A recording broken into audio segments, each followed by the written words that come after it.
Y'all ready to be history? All right, hey, there we go. We're out of here. All right, here we go, that's it. Sway, so Yeah. before we get started, will you please sign this for me? Oh, shit, damn, wow. Wow. Look at how, yo, you look like a kid. You're a kid there. Damn, man, I was a baby, bro. Crazy. That's our teenage years. Y'all didn't know I had bars once upon a time, huh? Man, you want me to say Marshall? You want me to say? Yes, please. Okay.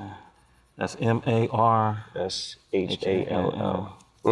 Yeah, there you go. Look Hell at that, yeah, man. I man. signed a vinyl for him, man. Look at that, man. Look at. Incredible. Look Yo, at that shit. man, your signature's so much better than mine. Thanks, man. Yeah, no problem, man. Man, you threw me off with that. Fucked up your whole shit. Not really. I'm just impressed that you dug that deep in the crates, man. I didn't know you. I'm always digging in the crates.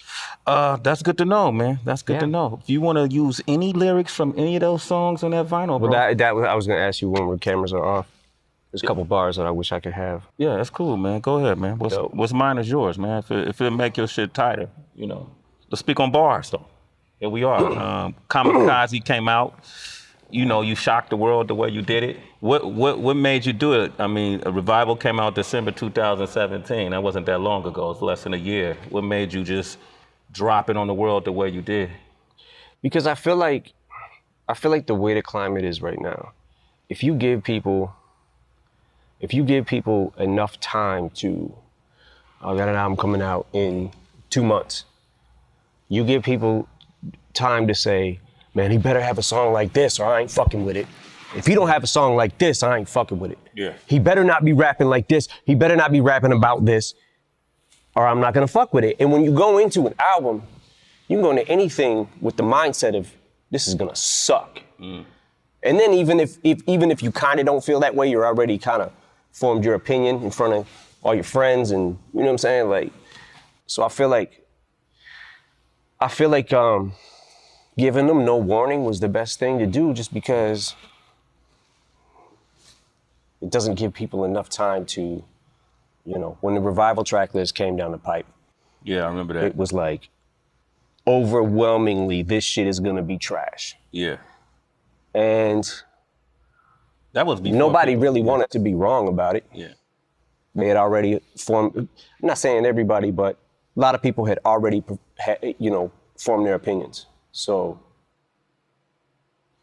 Yeah, that was interesting. Like Revival really ran through the ringer, so to speak, before it even got off the ground.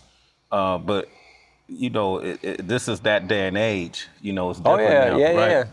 You know, how have you adjusted to that? Like before, which is what I find interesting about you, before you spent your whole career being critiqued and criticized by organizations like LGBTQ community or college campuses or police departments, you know, but hip hop always stood by you. So that was, that's where you found your refuge. But now it came from inside of hip hop. You know, how did that affect you? Me sitting back and seeing things that I saw, it was kind of like, I felt a bunch of different ways. I felt like, okay, maybe because it doesn't sound like everything else and what most people are doing, maybe that was what tainted their ear. Because I remember a time in hip hop where you had to be so different from the next person or you were trash. There's a shift somewhere that happened that if it doesn't sound like everything else, then it's trash automatically. Yeah.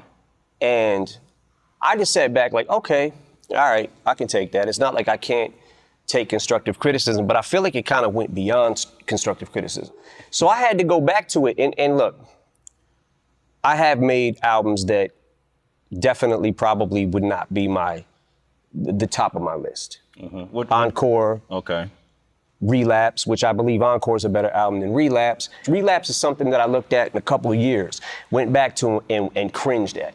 I was like, oh, Jesus Christ, I didn't even realize I was doing that many accents. I just started, for whatever reason, I just got into it and was just like, started on this weird serial killer vibe kind of thing. Yeah. And started wanting to talk crazy and started bending words more. And the only way you can bend them is with this accent, trying to use this one.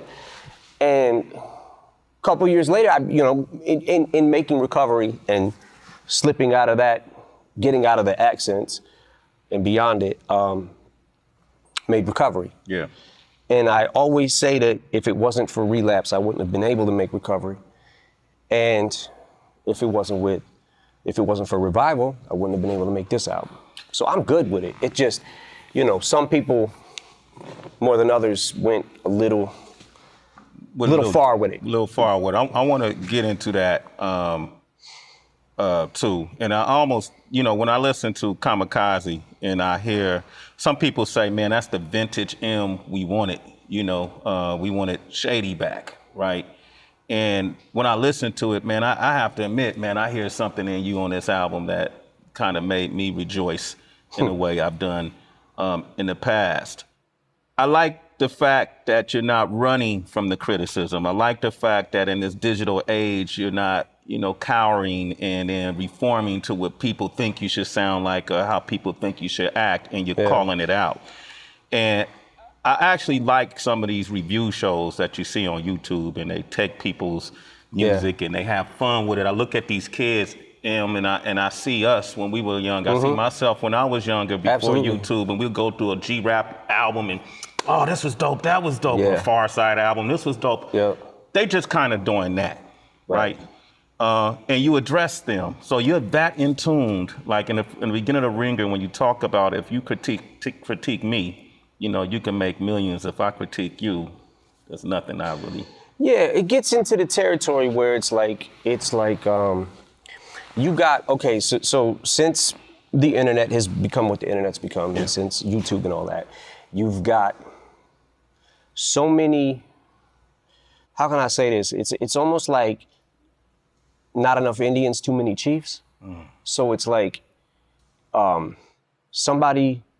everybody on the internet, and in hip hop especially, it seemed like either a rapper, a DJ, a writer, a producer, has something to do with it. And I love the fact that so many people now have been able to get on easier than it was for me or you back in the day, because we didn't have this platform. So I appreciate the platform. It's just that now you've got people that not only are doing the same thing and they can do it better, but you've got people who don't do anything and are just critiquing it. So I sat back and I'm like, okay, that's fine. People can talk crazy about me. That's fine. They should express themselves, and they have a right to. But I also get to say whatever the fuck I want about you now. I'm, like I said, I'm good with revival. Fuck it. Because I couldn't have made this album without that. Yeah. And there is something, I'm not gonna lie, there is something inside me that is a little more happy when I'm angry. It's like, as bad as it feels to be there, there's also something about it, there's a rush of it that I like, because it inspires me to say something back. So you get in that weird area too, where it's like, oh, he says he doesn't care about what anybody thinks about him, but now he cares about what everybody thinks about him. No, he's just saying he don't care. He'll say anything he wants about you if you say it about him, because he doesn't care. Like, there's so many different levels to not caring about shit. You know what I'm saying? But it was interesting. It was definitely interesting, because I'm like, how fucking off is my ear? Yeah. Jesus Christ. Like, and then it was interesting to watch the reaction of the Chloroseptic remix verse that I did.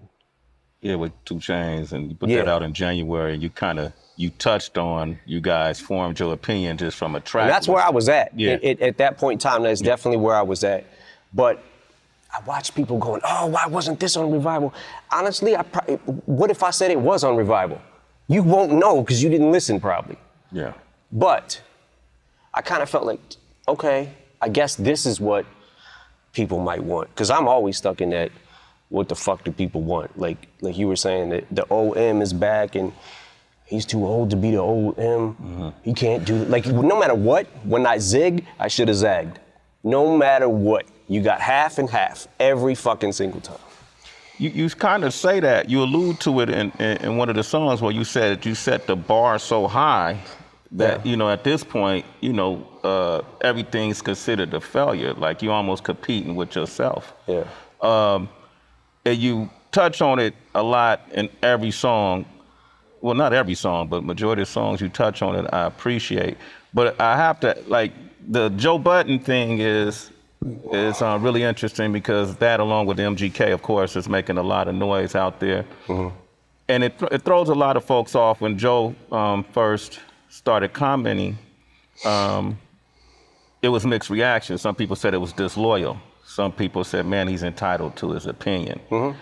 I would assume that obviously it got under your skin, considering the relationship you've had with him with Slaughterhouse. Yeah. How do you describe your relationship with Joe Budden?